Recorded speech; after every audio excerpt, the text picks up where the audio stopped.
बिस्मिल्लाहिर्रहमानिर्रहीम। अस्सलाम वालेकुम नाज़रीन, एमआर न्यूज़ स्टूडियो से मैं हूं कंज़ासना। मैं हूँ Rashida Hafeez. State bank of Pakistan ने दरामदी डॉलर अदायगियों की निगरानी सख्त कर दी। मरकज़ी बैंक ने कमर्शियल बैंकों को अहकामात जारी किए हैं कि 5 लाख डॉलर से ज़ायद दरामदी अदायगी की तफसीलात स्टेट बैंक को जमा करवाई जाएँ।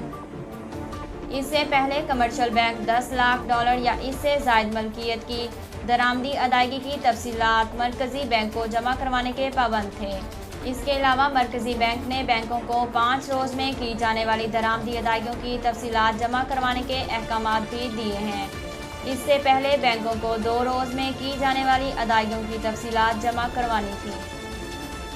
जहांगीर तरीन ग्रुप के एक और रुकन पंजाब असम्बली खुर्रम लगारी वज़ीर आला उस्मान बज़दार के पास पहुंच गए। खुर्रम लगारी ने वज़ीर आला पंजाब को अपने हल्के के मसाइल से आगाह किया, जबकि उस्मान बज़दार ने इन्हें मसाइल तरजीही बुनियादों पर हल करने की यकीन दहानी कराई। रुकन पंजाब असम्बली खुर्रम लगारी ने उस्मान बज़दार की क़यादत पर मुकम्मल एतमाद का इजहार किया, जबकि वज़ीर आला पंजाब का इस मौका पर कहना था कि मुखालिफिन की मनफी सियासत दम तोड़ चुकी। साबिक़ वज़ीर आज़म नवाज शरीफ की जाली वैक्सीनेशन एंट्री पर एक्शन। लाहौर के कोट ख्वाजा सईद अस्पताल के एमएस डॉक्टर अहमद नदीम और सीनियर मेडिकल अफसर डॉक्टर मुनीर को मुअत्तल कर दिया गया। मुअत्तल अफसरान को महकमा सेहत में फौरी रिपोर्ट करने की हिदायत की गई। इसके अलावा कोरोना वैक्सीन की जाली एंट्री में मुलविस अस्पताल के 3 मुलजिमान के खिलाफ मुकदमात भी दर्ज कर लिए गए।